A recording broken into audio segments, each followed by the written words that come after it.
ഇന്നത്തെ നമ്മുടെ റെസിപ്പി ഒരു ചെമ്മീൻ ചോറാണ്. നമുക്ക് വളരെ എളുപ്പത്തിൽ ഉണ്ടാക്കിയെടുക്കാൻ പറ്റുന്ന നല്ല ടേസ്റ്റി ആയിട്ടുള്ള ഒരു ചോറാണ് കേട്ടോ. അപ്പോൾ നമുക്ക് നോക്കാം ഇതെങ്ങനെയാണ് ചെയ്യുന്നതെന്ന്.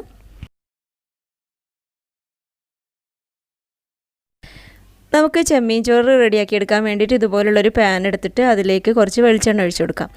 ഞാനിപ്പോൾ ഇതിലേക്ക് 2 ടേബിൾ സ്പൂൺ വെളിച്ചെണ്ണ ഒഴിച്ച് കൊടുത്തിട്ടുണ്ട്. ഇനി നമുക്കിതിലേക്ക് കുറച്ച് ചെറിയുള്ളി വേണം. ഇതുപോലെ ഒരു 10-12 ചെറിയുള്ളി എടുക്കാം. ഇതുപോലെ ചെറുതായിട്ട് അരിഞ്ഞെടുത്തിട്ട് നമുക്കിതിലേക്ക് ഇട്ട് കൊടുക്കാം. കുറച്ചധികം ചെറിയുള്ളി എടുക്കുമ്പോഴാണ് നല്ലൊരു ടേസ്റ്റ് ഉണ്ടാവുക. ഞാനിപ്പോൾ ഇവിടെ 12 ചെറിയുള്ളി എടുത്തിട്ടുണ്ട്.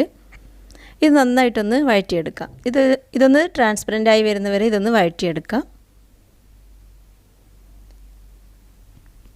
ഇനി നമുക്കിതിലേക്ക് കുറച്ച് കറിവേപ്പില ചേർത്ത് കൊടുക്കാം.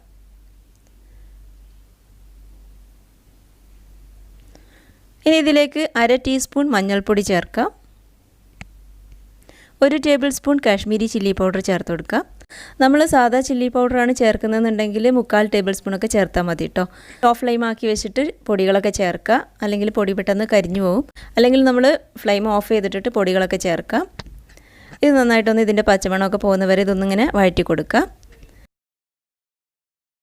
ഇനി നമുക്കിതിലേക്ക് കുറച്ച് ഉപ്പ് ചേർത്ത് കൊടുക്കാം. ആവശ്യത്തിനുള്ള ഉപ്പ് ചേർത്ത് കൊടുക്കാം.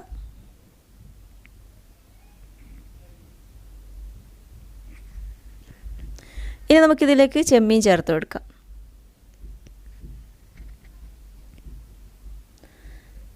നന്നായിട്ട് ഇതുപോലെ ഒന്ന് ഇളക്കി കൊടുക്കാം.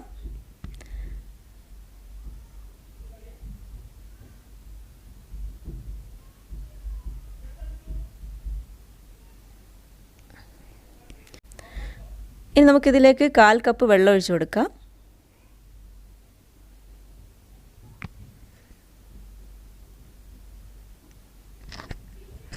കുറച്ച് തക്കാളി ഇതിലേക്ക് ചേർത്ത് കൊടുക്കാം. ഒരു തക്കാളിയുടെ പകുതി ഞാൻ ഇതുപോലെ ചെറുതായിട്ട് അരിഞ്ഞിട്ട് ഇതിലേക്ക് ചേർത്ത് കൊടുത്തിട്ടുണ്ട്. ഇനി നമുക്കിതൊന്ന് അടച്ചു വെച്ച് വേവിച്ചെടുക്കണം. ഒരു 3-4 മിനിറ്റ് ഇതൊന്ന് വേവിച്ചെടുത്താൽ മതി. ചെമ്മീൻ ഒരുപാട് സമയമൊന്നും നമ്മൾ വേവിച്ചെടുക്കേണ്ട ആവശ്യമില്ല. ഇപ്പോൾ ഇവിടെ ചെമ്മീൻ ആവശ്യത്തിന് വെന്ത് വന്നിട്ടുണ്ട്.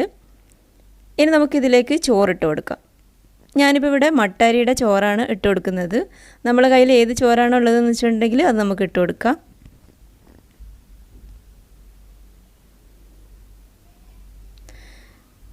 നമുക്ക് കറികളൊന്നും ഇല്ലാതെ തന്നെ നല്ല ടേസ്റ്റി ആയിട്ട് കഴിക്കാൻ പറ്റുന്ന ഒരു ഐറ്റമാണ് കേട്ടോ അത്. അപ്പോൾ നിങ്ങളെല്ലാവരും ഒന്ന് ഇതുപോലെ ഒന്ന് ചെയ്ത് നോക്കാം. നല്ല ടേസ്റ്റ് തന്നെയാണ്.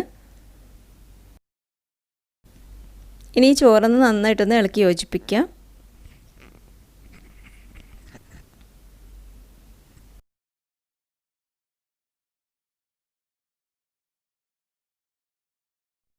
ഇപ്പം നമ്മൾ നോക്കിയിട്ട് കുറച്ചുകൂടി ഉപ്പ് വേണം തോന്നുകയാണെങ്കിൽ കുറച്ചുകൂടി ഉപ്പ് ഇട്ട് കൊടുക്കുക.